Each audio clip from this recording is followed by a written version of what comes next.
Hi, magandang araw, life coaches at sa ating po mga PNP personnel. Greetings from Banawi. Okay? So, Rice Terraces of Banawi. Now, for today's devotion, I'd like to share on about leadership. Okay? Naririnig po natin minsan may mga nagtatanong, are leaders born or made? Okay?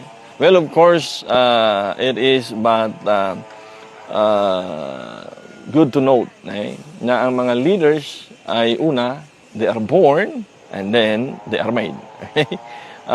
At ito pong ating discipleship, mentoring, yung leadership training po natin, yung ginagawa po natin sa ating pong leaders of community, I believe will play a very big role sa ating pong bansa. You know why?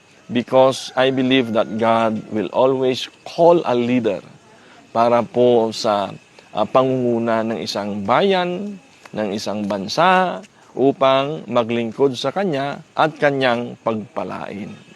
We know the shaking that happens sa country po natin about corruptions and all other issues sa ating pong bayan.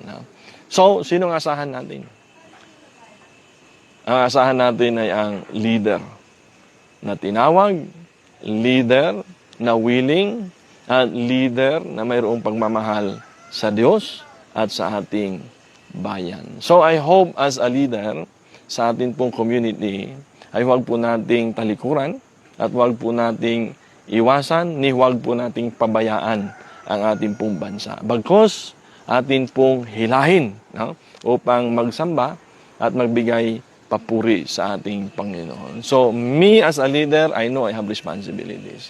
You as a leader, you have the responsibilities. You know why?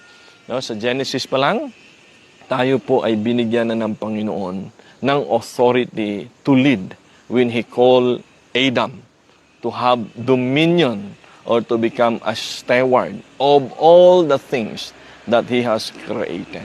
So, I hope and I pray that we will not turn our back towards the calling of the Lord to lead and be a steward of our country. Thank you, and may God bless us all.